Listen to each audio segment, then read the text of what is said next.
Chicken biryani ఎంతమందికి ఇష్టం? Chicken biryani ఎంతమందికి ఇష్టం? చేతులు లేపండి. ఓకే, వీలైతే మీరు ఇంట్లో చేసిన బిర్యానీ తినండి, చికెన్ బిర్యానీ. లేదు ఎప్పుడైనా ఒకసారి బయట చికెన్ బిర్యానీ కూడా తినొచ్చు, కానీ చికెన్ బిర్యానీ తినే పద్ధతి ఒకటి ఉంటుంది. ఓకే, అది మనకు హాని చేయకుండా చికెన్ బిర్యానీ ఎట్లా తినాలంటే, ఫస్ట్ చికెన్ బిర్యానీలో మీకు 2 ముక్కలు ఇస్తాడు కదా, ఒక బిర్యానీకి 2 ముక్కలు మీరే తినాలా, గుర్తుంచుకోండి. ఓకే, ఆ రైస్ ఉంటుందా, అందులో హాఫ్ లేదంటే పావుల శాతమే రైస్ తినాలా. First point.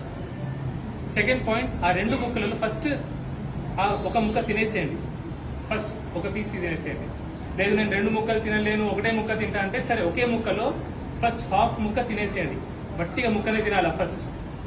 ఆ తర్వాత కొంచెం బిర్యానీ రైస్ ఉంటాయి కదా, దాన్ని మిగతా ముక్కతో కలుపుకొని తినండి. దీన్ని ఏమంటారంటే ప్రోటీన్ ఫస్ట్ అంటారు. సో ఎప్పుడైతే ఫస్ట్ మనం ప్రోటీన్ తింటామో, ప్రతి మీల్లో ప్రోటీన్ ఫస్ట్ తింటామో, షుగర్ సడన్ గా పెరగదు. ఓకే, సడన్ గా షుగర్ పెరగదు, షుగర్ స్పైక్స్ రావు, ఇన్సులిన్ స్పైక్స్ రావు, మనం తొందరగా లావు కావు. సో చికెన్ బిర్యానీ తిన్నా కూడా ఎక్కువ లావు కాకుండా ఉండొచ్చు.